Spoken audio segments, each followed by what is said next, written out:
Hello my dear students and welcome to the English class of 6th standard, and today we are doing lesson number 3.7 at the science fair. Okay, हा lesson आपण करतो आहे at the science fair.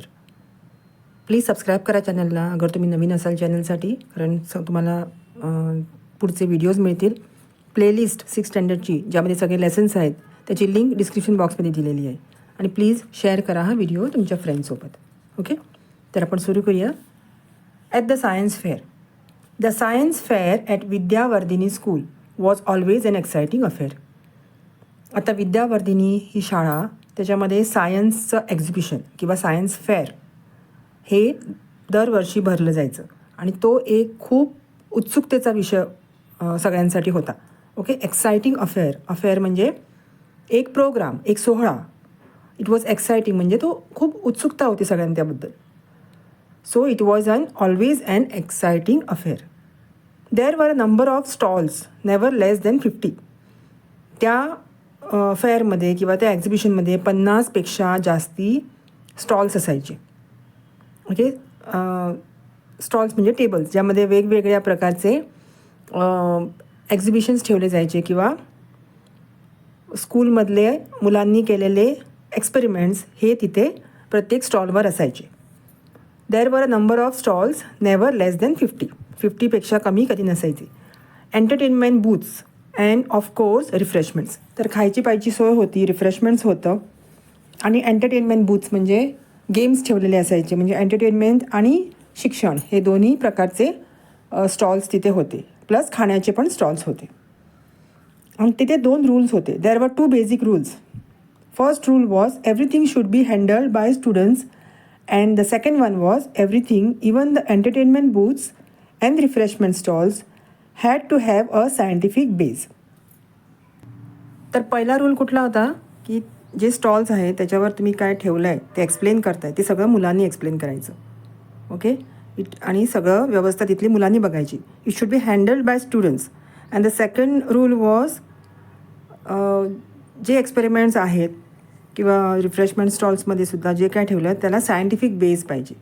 म्हणजे जे काय तुम्ही explain कराल त्याला सायंटिफिक रिझनिंग द्यावं लागेल. अशा 2 अटी होत्या. Preparations for the fair began at least a couple of months in advance. तर खूप 4-5 महिने, अ कपल ऑफ मंथ्स आधी ही तयारी सुरू होत होती. प्रिपरेशन्स म्हणजे तयारी ऑफ द फेअर. ओके, त्या फेअरची तयारी at least it was being done a couple of months in advance.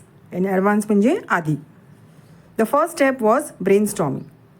तर पहिलं गोष्ट होती ती म्हणजे ब्रेन स्टॉर्मिंग करायचं. तर ब्रेन स्टॉर्मिंगचा अर्थ काय, तर खूप जणांचं ओपिनियन घ्यायचं, आयडियाज घ्यायचे. ओके, आता त्यांनी काय केलं इथं, the principal invited ideas for the event from students, teachers and even parents. तर ब्रेन स्टॉर्मिंग करण्यासाठी सगळ्यांची मतं घेतली जातात, सगळ्यांचे आयडियाज घेतले जातात. तर प्रिन्सिपलनी काय केलं, स्टुडंट्स, टीचर्स आणि स्टुडंट्सचे पॅरेंट्स ह्यांच्या सगळ्यांकडून आयडियाज त्यांच्या ऐकून घेतल्या. A host of ideas poured in. A host of ideas म्हणजे भरपूर आयडियाज आल्यात. ओके, पोर्ड इन म्हणजे त्यांना मिळाल्यात. असं सगळ्यांना विचारल्यामुळे खूप आयडियाज वर आल्या. And luckily, many parents not only contributed ideas but also volunteered to help with the planning and implementation of the big event. तर पॅरेंट्सनी फक्त आयडियाज सांगितल्याच नाहीत, तर ते स्वतःहून पुढे आले मदत करायला. पॅरेंट्स नॉट ओन्ली कॉन्ट्रीब्युटेड म्हणजे आयडियाज सांगितल्या, त्यांनी तेवढंच नाही केलं. Not only that but also volunteered म्हणजे स्वतः काम करण्याची त्या फेअरमध्ये किंवा त्या एक्झिबिशनमध्ये स्वतः काम करण्याची इच्छा दाखवली. Also volunteered to help with the planning and implementation of big events. ते कसं प्लॅनिंग करायचं आणि ते प्लॅनिंग इम्प्लिमेंट करायचं म्हणजे अस्तित्वात आणायचं, हे सगळं करण्याची पॅरेंट्सनी सुद्धा तयारी दाखवली. So a committee of parents and teachers was set up. तर पॅरेंट्स आणि टीचर्स यांची कमिटी सेटअप केली to look after all the work, सगळं काम बघण्यासाठी of the fair. Okay, some students representatives were also taken on the committee. तर थोडे स्टुडंटमधले जे लीडर्स होते, रिप्रेझेंटेटिव्ह होते, स्टुडंट्समधले एक मुलगा किंवा एक मुलगी रिप्रेझेंटेटिव्ह म्हणून निवडली गेली आणि दे वर ऑल्सो टेकन ऑन कमिटी. त्यांना पण कमिटीमध्ये घेतलं. To give them a first hand experience. ते मुलांनासुद्धा एक्सपिरियन्स येऊ दे म्हणून अशा मुलांनासुद्धा चूज केलं गेलं. कसला एक्सपिरियन्स तर of managing big programmes like this. So असे मोठे मोठे प्रोग्राम्स आयोजित करण्याची सवय प्रॅक्टिस होऊ दे या मुलांना म्हणून त्यांनासुद्धा कमिटीत घेतलं झालं. The committee identified certain themes for the fair. तर कमिटीने काय काय डिसिजन्स घेतले तर वेगवेगळे थीम्स केले. ओके, तर थीम्स काय होते? थीम्स म्हणजे आयडियाज. ग्रुप्स बनवले एक कार्य करण्याची. तर प्रत्येक कार्याचं थीम वेगळं होतं, म्हणजे ते कुठल्या काय रिप्रेझेंट करणार हे दाखवलं गेलं. तर पहिलं काय होतं? There were plants, animals, properties of substances, energy, forms of energy, energy resources, science in our everyday life, latest news from the world of science and food and nutrition. So ह्या गोष्टी हे टॉपिक्स होते त्या फेअरचे. ते कुठले कुठले होते? प्लांट्स म्हणजे झाडं, मग जनावरांबद्दल, मग प्रॉपर्टीज ऑफ सबस्टान्सेस म्हणजे ज्या वस्तू आपल्या माती म्हणा किंवा कोल्स, गोल्ड, फूड म्हणजे वेगवेगळे जे सबस्टन्सेस जे अस्तित्वात आहेत या धर्तीवर तर त्यांचे प्रॉपर्टीज सांगायचे. Properties of substances, chemical substances. Okay, आता एनर्जी कुठले कुठले एनर्जीज आहेत? Forms of energies, energy resources म्हणजे सूर्य एक एनर्जी रिसोर्स आहे, आग ही एक फॉर्म ऑफ एनर्जी आहे. So different types of energies ह्याबद्दल होतं. आता विज्ञान, सायन्स आपल्या डेली लाईफमध्ये कसं उपयोगाची पडतं ते science in our everyday life. मग न्यूज, लेटेस्ट न्यूज सगळ्या जगामधली from the world of science, आणि फूड अँड न्यूट्रिशन. तर ह्याच्याबद्दल सगळं हे डिवाईड करणं, हे थीम्स बनवले गेले. Considering the area of the school playground and the estimated turnout, it was decided to allow 56 stalls in the fair. तर स्कूलच्या प्लेग्राऊंडवर हे फेअर भरवलं गेलं होतं.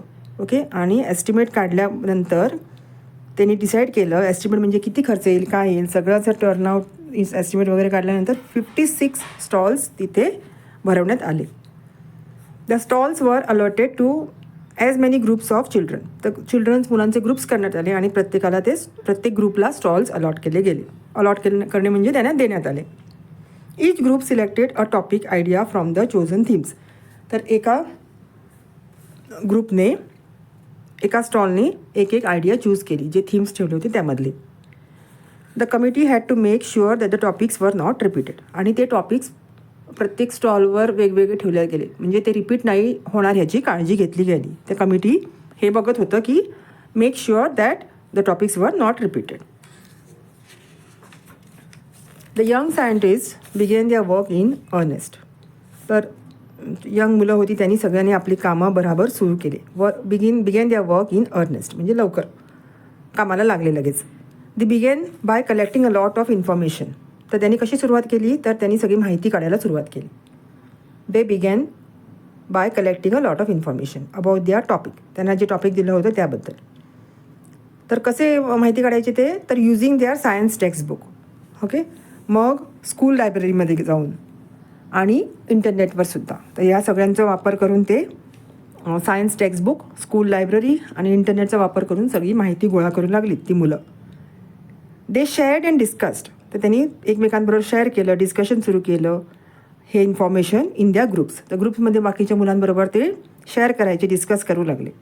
The next step was to decide the exact activity of their stall. आता पुढचं step काय होतं तर हे टॉपिक तर झालं, पण आता ॲक्टिव्हिटी काय करायची, नेमकं काय प्रदर्शनाला ठेवायचं, काय एक्सप्लेन करायचं येणाऱ्या जाणाऱ्याला, ओके, प्रेक्षकांना.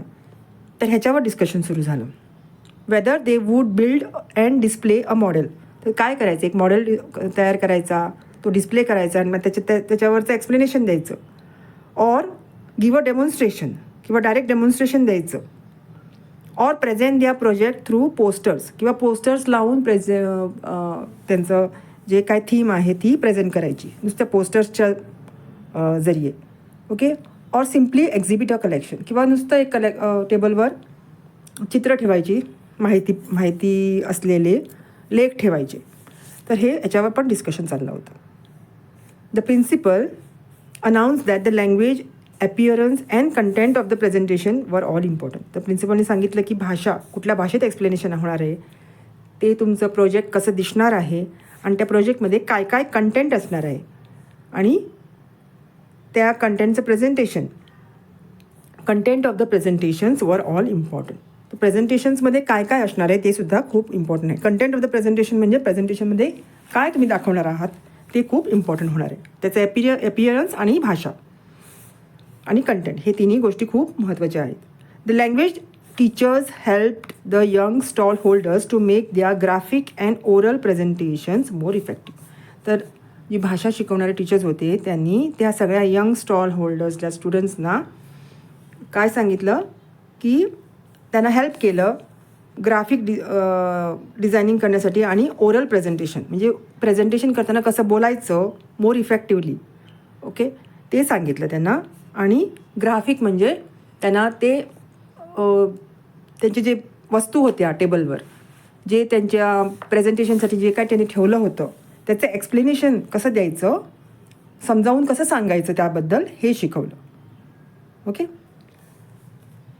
तर इथे खाली बघा सगळं दिलं आहे. ग्राफिक प्रेझेंटेशन कसं असावं, write to the point so that a visitor may read a chart or poster at a glance. To the point लिहायचं ते त्याने शिकवलं, मुद्देसूद लिहायचं. Next was make use of bullet points or bullet list. तर points नेमकेच points लिहायचे, एकाला एक लाईन, दुसरी लाईन, तिसरी लाईन, ते पॉईंट वाईज लिहायचं. Use pictures and diagrams. तर पिक्चरच्या जरिये दाखवायचं. ओके, पिक्चर्स दाखवून त्यांना लेबल करायचं आणि मग त्याची माहिती आपसूक पिक्चर बघितल्यावर लोकांना कळेल. मग use pictograms, graphs, pie charts etcetera to show the numeric data. तर ग्राफ्स वगैरे काढून ते न्यूमेरिक डेटा एक्सप्लेनेशन दाखवायचं. मग plan all your posters charts properly before you start making them. आधी चार्ट्स करण्यापूर्वी आधी सगळं प्लॅनिंग करायचं. पोस्टरमध्ये आपलं काय काय येणार आहे ते. Make a rough mini copy before you begin work on the big final poster on the chart. तर छोटा आधी मोठं लास्ट फायनल पोस्टर करायच्या आधी एक छोटा पोस्टर करायचा. पण त्यात काही चुका असतील तर आपण ते सुधारू शकतो. Don't forget to check your spellings चुकले नाही पाहिजेत. Sentences or other errors in the mini copy itself. तर छोट्या कॉपीमध्येच आधी मिस्टेक्स करायचं टाळायचं, त्यामुळे मोठ्या कॉपीजमध्ये हमखास मिस्टेक्स होणार नाहीत. Use different colours to highlight important features but use them judiciously. तर वेगळ्या इम्पॉर्टंट पॉईंट्स हायलाईट करण्यासाठी वेगळे कलर्स वापरा, पण ते जरा डिसेंटली ज्युडिशियसली वापरा. If you have used any text, pictures, diagrams etcetera from elsewhere acknowledge the source. तर दुसऱ्या कोणाकडून तरी काही घेतलं असेल तर त्यांना सांगायचं किंवा त्यांचं परमिशन घेऊन ते पिक्चर्स लावायचे. Oral presentations. The oral presentations or speeches should be short and to the point, 2 to 3 minutes at most. तर जे तुम्ही प्रेझेंटेशन करणार आहेत आणि ओरली म्हणजे तुम्ही सांगून वर्बली शब्दात ज्यांचं एक्सप्लेनेशन देणार आहात ओरल प्रेझेंटेशनचं किंवा स्पीच देणार आहात ते एकदम शॉर्ट म्हणजे मुद्देसूद असलं पाहिजे आणि टू द पॉईंट. मुद्देसूद म्हणजे टू द पॉईंट असलं पाहिजे आणि छोटं असलं पाहिजे आणि 2 ते 3 मिनटात ते संपवता आलं पाहिजे at the most. 2 to 3 minutes at the most. They should be directly related to the model. तर जे तुम्ही काही मॉडेल बनवणार आहात किंवा स्पेसिमेन काही बनवणार आहात त्याला ते डायरेक्टली रिलेटेड असलं पाहिजे. जे दिसतंय समोर मॉडेल ते डायरेक्टली तुम्ही काय बोलताय ते त्याच्याशी रिलेटेड असलं पाहिजे. Demonstration or specimens exhibited in the stall. तर तुम्ही जे काय बोलताय ते मॉडेल किंवा जे डेमॉन्स्ट्रेशन देणार आहात किंवा जे काय स्पेसिमेन ठेवलेलं आहे, जी वस्तू ठेवलेली आहे समोर, ती तुम्ही काय जे सांगताय त्याला डायरेक्टली रिलेटेड पाहिजे. गोल फिरून फिरून बोलता नाही आलं पाहिजे, डायरेक्ट त्याला रिलेट झालं पाहिजे. ओके. तिसरी गोष्ट, be confident when you make a presentation. तर तुम्ही कॉन्फिडंटली ते प्रेझेंट केलं पाहिजे. तुम्ही स्वतः शुअर असलं पाहिजे की मी सांगतोय ते बरोबर आहे, हा कॉन्फिडन्स दिसला पाहिजे. रिहर्स द स्पीच वेल. आधी तुम्ही त्याची रिहर्सल घ्या प्रेझेंटेशनच्या आधी किंवा त्या एक्झिबिशनच्या आधी. Be ready to answer relevant questions. समोरच्या माणसाला तुम्ही एक्सप्लेन करताना त्या माणसाने काही प्रश्न विचारले, you should be able to answer that. Relevant questions म्हणजे त्या प्रोजेक्टबद्दल क्वेश्चन समोरच्याने विचारले तर तुम्हाला ते लगेच त्याचं उत्तर देता आलं पाहिजे. Practice doing that with your friends. तर फ्रेंड्सना तो समोर आलेले माणूस म्हणून असं उभं ठेवा आणि त्याची रिहर्सल करा, प्रॅक्टिस करा. फ्रेंड्सनं तुम्हाला प्रश्न विचारायला लावा आणि त्याची उत्तरं देण्याचे तुम्ही रिहर्सल करा. Make use of visuals or graphics in the stall. तर व्हिज्युअल्स किंवा लाईव्ह प्रेझेंटेशन, दुसरं काही एक्झाम्पल देण्यासाठी छोट्या वस्तूंचे उपयोग करा त्याचा, आणि ती वस्तू वापरून त्याचं व्हिज्युअल लोकांना दाखवा किंवा ग्राफिक्स दाखवा, कॉम्प्युटरवर दाखवा किंवा अजून कसं तरी दाखवा आणि एक्सप्लेन करा ते. So make use of visuals or graphics in the stall. Point two the relevant parts Wien you speak. बोलताना तुम्ही कुठल्या तुमचे मॉडेल जे आहे त्याच्या कुठल्या भागाचं एक्सप्लेनेशन देताना त्या भागाला पॉईंट आउट करून एक्सप्लेन करायचा प्रयत्न करा. Wear clean and tidy clothes. स्वच्छ, नीट आणि क्लीन इस्त्री केलेले कपडे घाला. But do not dress up to show of.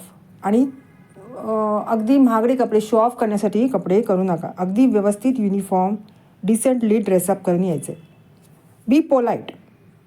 अगदी नम्रतेने पोलाइटली बोलायचं. Be pleasant when you talk to the visitors. आणि शांततेने नम्रपणे बोलायचं व्हिजिटर्सकडे. If you don't know the answer to a question say so. तुम्हाला जर एखाद्या प्रश्नाचं उत्तर माहीत नसेल तर त्यांना सांगा तसं की मला ह्याचं उत्तर व्यवस्थित माहीत नाही आहे. If you don't know the answer to the question say no but later on try to find the answer. आणि त्यांना सांगा की मी आन्सर फाइंड आउट करून तुम्हाला सांगतो, आणि नंतर फाइंड आउट करून सांगा, किंवा तेव्हाच समजलं तरी तेव्हाच्या तेव्हा दुसऱ्यांकडे कन्सल्ट करून त्यांना सांगा. आणि last is you give a nice smile. छान हसून त्यांचं स्वागत करा, आणि मग त्यांना उत्तर झाल्यावर सुद्धा थँक्यू म्हणताना छान स्माईल करायचं. At last the big day arrived. शेवटी तो दिवस उगवला. The fair was inaugurated by the oldest science teacher. त्यांच्या स्कूलमधली सगळ्यात वयस्कर सायन्स टीचर मिस्टर गिजारे ह्यांच्या हस्ते त्या फेअरचं इनॉग्रेशन झालं. It was Mr Gijare who had come up with the idea. तर मिस्टर गिजारे ह्यांची ती आयडिया होती हे सायन्स फेअर भरवण्याचे, आणि ती 25 वर्षापूर्वी त्यांची ती आयडिया होती. It was Mr Gijare who had come up with the idea of a science fair some 25 years ago. Initially it was meant for just one class. आधी ते एका क्लासासाठी हे एक्झिबिशन भरवलं होतं. But the idea had become so popular that now the entire school participated in it. आता ती idea एवढीच फेमस झाली, सगळ्यांनी एवढं आवडलं तो प्रोग्राम, ते सगळा मेळावा, की अख्खं स्कूल त्याच्यामध्ये पार्टिसिपेट करायला लागलं. Mr Gijare explain the importance of using the scientific method. तर मिस्टर गिजारेंनी एक्सप्लेन केलं की सायंटिफिक मेथड वापरल्याने काय काय फायदे होतात, इम्पॉर्टंट का आहे सायंटिफिक मेथड वापरणं. प्रत्येक प्रश्नासाठी सायंटिफिकली आपण विचार केला तर त्याला आपण आपल्या अवतीभोवती काय चाललं त्याला चांगलं रिलेट करू शकतो. Mr Gijare explain the importance of using the scientific method to find the answers to the questions relating to the physical world around us. तर आपल्या अवतीभोवती जे काय चाललेलं आहे ते त्याच्यामध्ये सायन्स कुठे आहे हे सांगण्याचा त्यांनी प्रयत्न केला. हे किती आजच्या पिढीला सांगण्याची गरज आहे, किंवा लोकांना ते समजावून विज्ञानाचं महत्त्व पटवून देण्याची किती गरज आहे हे त्यांनी सांगितलं. He was happy to see all stalls especially the ones that showed simple methods of identifying food adulteration. तर त्यांना सगळे स्टॉल्स आवडले, पण त्यातला जास्ती स्टॉल कुठला आवडला, जो स्टॉल फूड ॲडल्टरेशन शिकवत होता. फूड ॲडल्टरेशन म्हणजे जेवणामध्ये आपण काय काय चेंजेस करतो ते ओळखण्याची सिम्पल मेथड्स एका स्टॉलवर दाखवले होते. तो स्टॉल त्यांना खूप आवडला. He appreciated the fact that in most of the stalls visitors could try out various science experiments and models. तर काही स्टॉल्स असे होते त्यांना आवडले, ॲप्रिशिएट केले त्यांनी, की विजिटर जे येणार होते त्यांना स्वतः त्या स्टॉलवर जाऊन सायन्सचे एक्सपेरिमेंट्स करता आले. Okay, try out the various science experiments and models. He gave a special pat on the back to the clean brigade. तर क्लीन ब्रिगेड जे होते ते ब्रिगेड मेंबर्स त्यांना जाऊन त्यांनी त्यांची पाठ थोपटली. He gave special pat on the back to the clean brigade. जी मुलं स्वच्छता राखत होती तिथं क्लीन ब्रिगेड त्यांनी कौतुक केलं. The brigade members made rounds of fair spreading the message of cleanliness. तर तिथे त्यांनी सगळ्यांनी स्वच्छतेचा प्रचार केला. Okay, the brigade members made rounds म्हणजे सगळीकडे जाऊन त्यांनी स्वच्छतेचा प्रचार केला. मेड राऊंड्स म्हणजे जाऊ लागले सगळीकडे. Of the fair, made rounds of the fair spreading the message of cleanliness. Cleanliness किती महत्त्वाची आहे हे त्यांनी सांगितलं, त्याचा मेसेज दिला. But that was not all. तेवढंच नव्हतं, तर they had vow to keep the school premises spick and span during the fair. तर त्यांनी शपथ घेतली होती, वाव घेतला, vowed to keep the school, शाळा स्कूल प्रिमायसिस म्हणजे शाळेचा आवार अगदी टकाटक speak and span during the fair. जोपर्यंत हे एक्झिबिशन होतं तोपर्यंत अगदी आवार क्लीन ठेवण्याचं त्यांनी वचन दिलं होतं. Okay. Though they expected more than 1,000 visitors and half as many stall holders. तर एवढी सगळी माणसं येणार होती, स्टॉल होल्डर्स होते, तरी पण ते सगळं तिथलं वातावरण आणि जागा स्वच्छ ठेवण्याचं त्यांनी शपथ घेतली होती. They were a disciplined lot, but what with so many activities and experiments going on it was bound to create a lot of litter. तर एवढं सगळं डिसिप्लिन असूनसुद्धा तिथे बरेच स्टॉल्स होते, त्यामुळे बरेच उलाढाली होत होते, बरीच कामं होती, त्यामुळे तिथे कचरा होण्याची खूप शक्यता होती. They were well equipped with garbage cans, scoops, brooms and wipes. तरी पण त्यांनी त्यांच्याकडे झाडू भरपूर होते, गार्बेज कॅन्स होते, कचरा ठेवायची भांडी होती, झाडू होते आणि वाईप्स होते, म्हणजे फडके वगैरे घेऊन त्यांनी सगळे सज्ज होते स्वच्छता मेंटेन करण्यासाठी. Let us also take a round of the fair to see some of the highlights. The 6th standard children were handling the following stalls. तर आता खाली चित्र दिली आहे, त्याच्यामध्ये 6th स्टँडर्डची मुलं जे काय करत होती, कुठले स्टॉल्स होते त्यांचे, त्याचा आढावा घेतला आहे. Okay. So let us take a round of the fair to see some of the highlights. तर आपण बघूया फेअरमध्ये काय काय होतं ते. तर फर्स्ट होतं use of kinetic energy. The stall displayed the model of a water mill. तर एक वॉटर मिल होतं, ते कायनेटिक एनर्जी वापरली जायची त्याच्यामध्ये. त्याचा वापर कसा होतो हे त्या वॉटर मिल ज्या स्टॉलवर होतं त्याच्यामध्ये दिसून येतं. ते वॉटर मिलमुळे पाण्याचा उपयोग करून कशी एनर्जी प्रोड्यूस करते हे या वॉटर मिलमुळे दाखवण्यात आलं. दुसरा होता यूज ऑफ पोटेन्शियल एनर्जी. तर प्लास्टिक बॉटल मोटरबोट. त्यांनी प्लास्टिक बॉटल वापरून एक मोटरबोट तयार केली, त्याच्यामुळे पोटेन्शियल एनर्जी कशी क्रिएट होते ते त्यांनी एक्सप्लेन केलं. Next was sound. Everyone enjoyed making simple string telephones at this stall and then using them. तर त्यांनी दोरी आणि कप ह्याच्या वापराने टेलिफोन कसं, बेसिक टेलिफोन कसे होते आधी त्याचं नॉलेज दिलं. Okay. It was the sound of making simple string telephones. Electrostatic energy. This stall was so popular that additional help was needed to blow balloons as quickly as they were used up. तर electrostatic energy फुग्यांच्या सहाय्याने त्यांनी दाखवली. Okay. त्याच्यामुळे त्यांना जास्ती लोकांची गरज पडली, एवढं पॉप्युलर झालं, कारण प्रत्येक वेळेला फुगवण्यासाठी माणसांची गरज पडत होती.